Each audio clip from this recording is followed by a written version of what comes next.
এই মাছের মধ্যে কিন্তু কালকে আমরা তেমন কোনো ধরনের কাজ করতে পারিনি, শুধু অল্প একটু প্লাস্টার করছি এবং সব কাজ কিন্তু বাকি ছিল। তো আজকে সকালবেলা এসে কিন্তু সুন্দর করে পুরো ওয়াল এবং যেগুলো ভীম প্লাস্টার করবো সেগুলো কিন্তু ভালো করে ভিজাই নিয়েছি। আমি কিন্তু নিচে প্লাস্টার করার জন্য নেমে পড়ছি এবং সামনে 3 ইট কিন্তু প্লাস্টার করতে হবে, সেগুলো কিন্তু করতেছে আমার মামা। আমার এই মামা কিন্তু অন্য কারোর সাথে তেমন একটা কাজে যায় না, শুধু আমার সাথে আসে। অনেক দিন ধরে কিন্তু আমরা একসাথে কাজ করি, তো আমরা কিন্তু অনেক ফ্রি হয়ে গেছি, সবকিছু আমরা কিন্তু শেয়ার করি মামা ভাগিনার মধ্যে। আর এই মামা কিন্তু আমার বিয়ে করছে, তো বেশি দিন কিন্তু কাজে থাকবে না, 1 থেকে 1.5 মাস কাজ করে কিন্তু চলে যাবে বাসায়। কিন্তু আমি এত তাড়াতাড়ি বাসায় যাব না, আমি প্রায় 2 থেকে 3 মাস কাজ করব, তারপর কিন্তু আমি গ্রামের বাসায় চলে যাব। আর অল্প কিছুক্ষণের মধ্যে কিন্তু আমাদের মাছার কাজ ওকে হয়ে গেছে, তোমরা দেখতেই পাচ্ছ। ভীমটাও কিন্তু প্লাস্টার করে ফেলছি, ভীমের মধ্যে কিন্তু নিচে যে জলপট্টি দেওয়া লাগে সেটাও কিন্তু আমরা দিয়ে ফেলছি। সিটের মধ্যে যে মশলাগুলো থাকে সেগুলো কিন্তু আমরা এখন উপরে তুলে দেবো, তারপরে যে সামনে যে বাড়তি মাছা দেওয়া আছে সেটা কিন্তু আমরা ভেঙে ফেলবো, তারপর কিন্তু আমাদের লোক উপরে যাবে, তারপর কিন্তু লসে লুজ দিবে, আমরা মাছাটা নিচে নামাবো। আর আমি কিন্তু মাছার মধ্যেই ছিলাম, তো তোমরা দেখতেই পাচ্ছ মাছাটা কিন্তু অল্প কিছুক্ষণের মধ্যে কিন্তু মাছাটা আমরা নিচে নামাই ফেলছি। তারপর বাড়তি যে মাছা দেওয়া লাগে সেই মাছাটাও কিন্তু আমরা দিয়ে ফেলছি অলরেডি। আর তোমরা হয়তোবা অনেকেই জানো, অনেকে জানো না, আমরা কিন্তু বর্তমানে একটা হেল্পার নিয়ে কাজ করতেছি। তার কারণ হচ্ছে আমাদের সাথে যে আরেকটা হেল্পার ছিল তিনি কিন্তু অন্য কাজ করতেছে বর্তমান। উপরের ছাদগুলো যেমন বাড়তি ছিল, তো সেম ছাদটা কিন্তু এই জায়গাও বাড়তি আছে। তো এখন আমাকে ড্রিল মেশিন এবং কাটিং মেশিন আনতে হবে, সুন্দর করে ফোর্স দেবো, তারপর কিন্তু ড্রিল মেশিন দিয়ে ভাঙবো এবং সুন্দর করে প্লাস্টার করবো। তারপর তো এখন চলেন নিচে যাই, নিচে গিয়ে লাইন এবং কাটিং মেশিন এবং ড্রিল মেশিন নিয়ে আসবো। আর এদিকে কিন্তু আমাদের লাঞ্চ করার সময় হয়ে গেছে, তো চলেন একবার দুপুরকার খাবার খেয়ে তারপর বাকি জিনিসগুলো নিয়ে আসবো আমরা। দুপুরের খাবার খেয়ে এসে কিন্তু আমি ড্রিল মেশিন নিয়ে এসে কিন্তু সুন্দর করে ভেঙে ফেলছি, তোমরা দেখতেই পাচ্ছ। এখন কিন্তু আমাদের প্লাস্টার করতে আর কোনো ধরনের সমস্যা হবে না।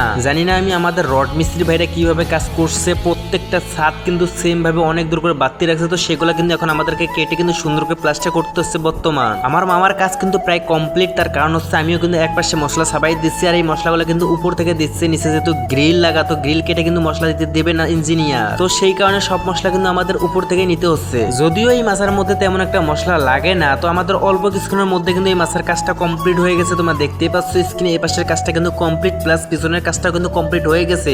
এখন কিন্তু আমার মামারা যাবে উপরে, উপরে গিয়ে কিন্তু মাছটা লুজ দেবে এবং আমার মাছটা নিচে নামাবো, যেহেতু আমাদের মাছের কাজ ওকে। এবং আমাদের সামনে যে বাড়তি মাছা দেওয়া লাগে সেই মাছটা কিন্তু আমরা ভেঙে ফেলছি। মাছটা নিচে নামার পরে কিন্তু এখানকার মতো কিন্তু নিচেও কিন্তু মাছা দিতে হবে, তারপর কিন্তু আমাদেরকে কাজ করতে হবে। বাড়তি মাছাটুকু দেওয়ার জন্য যে আমাদের চালনিগুলো লাগে, চালনি এবং সিট, সেগুলো কিন্তু আমি বর্তমানে কিন্তু মাছার মধ্যে রাখছি। ভিউসরা তোমরা কি দেখতে পাচ্ছ আমরা কতটা বিপজ্জনক জায়গায় কাজ করি? তো আমাদের এটা কোনো রিস্ক না, এটা খুবই সিম্পল একটা জিনিস। আমরা এরকম রিস্কে অনেক জায়গায় কাজ করি এবং অনেক দিন ধরে আমরা কাজ করতেছি, এই বিষয়ে আমাদের অভিজ্ঞতা আছে, আমাদের কোনো ধরনের সমস্যা হয় না এসব কাজ করতে। আমরা কিন্তু মাছাটা অলরেডি নামাই ফেলছি, তো আমাদের বাড়তি যে মাছা দেওয়া লাগে তাই সময়টুকু কিন্তু আমাদের নাই, অলরেডি কিন্তু বেলা ডুবে গেছে। তো এখন আমাদের ছুটি করার সময়, আমাদের হেল্পার কিন্তু যন্ত্রপাতি ধুতেছে এখন। কালকে সকালবেলা কাজে এসেই কিন্তু সর্বপ্রথম আমরা বাড়তি যে মাছা দেওয়া লাগে সেই মাছাটুকু দেবো, তারপর কিন্তু আমরা কাজ শুরু করবো ইনশাআল্লাহ। তো তোমার সাথে থাকো, আজকের মতো ভিডিও এই পর্যন্ত, তোমাদের সাথে দেখা হচ্ছে আমার কালকে।